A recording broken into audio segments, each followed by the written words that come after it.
Coach, coming into this one on a high note, we talked the other day, I guess, about how the reaction was in the way those last few games have been, but how have they dealt with, the success moving forward?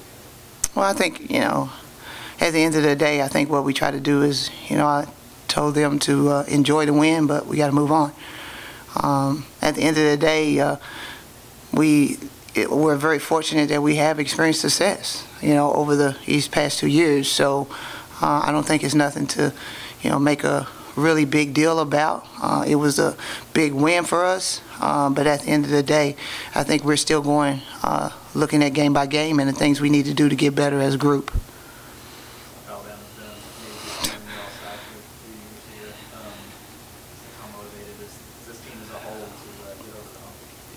Well, I'll tell you this. I think yesterday when we was in practice, I think it was brought up more than one time that we haven't beaten them. I know I haven't since I've been here.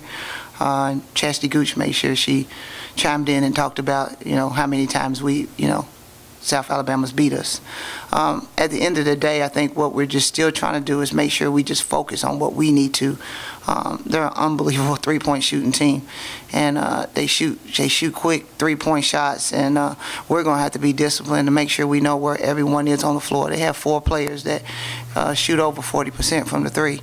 And it's they rung up 70% or better on us when we went there.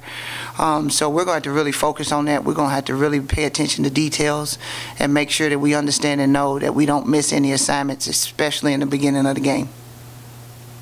Regarding Kendall's play, obviously the numbers on offense are eye-opening, but she did 60 over the night. How does she affect the game on offense? She by far is our best defender in our 1-3-1.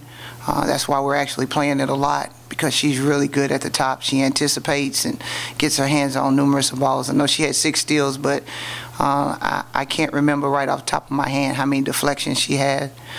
We do the deflection chart during the game, and I know, Laura Terry, who keeps it, always tells me, at the timeouts and at the end of the game how many she has. And it's she's just such a huge presence for us because she's very basketball smart.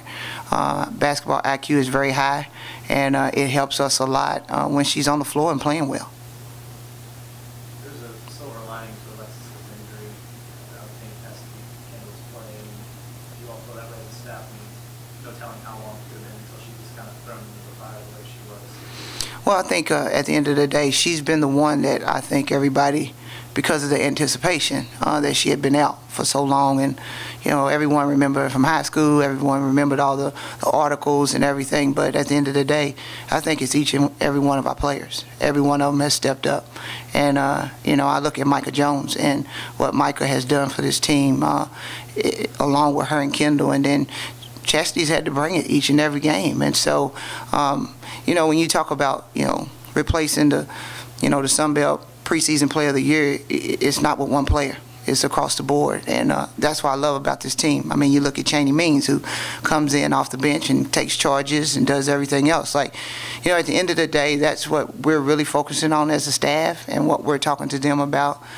It's all about us as a team, and that's what they've bought into, and that's what's helped us get to this point where we're at, and through this the whole adversity with Alexis' injury. Looking back at that first South Al game, as far as offensively and defensively, now how much have they adjusted to? You all were adjusting that game off the personnel you had, and a lot of things had to click. Looking back on that now, how far have they come in terms of learning to play with this group? I think we've came a long way. I think we still have a lot of things to work on. I think we have breakdowns sometimes in defense where we can't do that, and we know that we're going to have to play 40 minutes again, a 40-minute basketball game, and we're going to have to know, where to shoot, because they have so many players that can put up numbers and make threes. When you can shoot threes like that, the game is always going to be in South Alabama's favor at times because of that. Now, what we have to do is we got to make sure, I think, that we come out and do the things that we needed to, as far as bringing the energy and the talking and communication. I think those two are the biggest things for us. And then we got to rebound again, and that was one of the things that I was really pleased with us on Wednesday night is that we rebounded really well. And but going back to that first South Alabama game, we were adjusting, but I think the biggest thing is we just had a lot of breakdowns. We gave up wide open threes, and you can't do that. And so we will make sure that's what we've been doing. We've been working, excuse me, really hard on defensively, trying to make sure with our rotations and the things that we need to do. So that's kind of what we've been focusing on.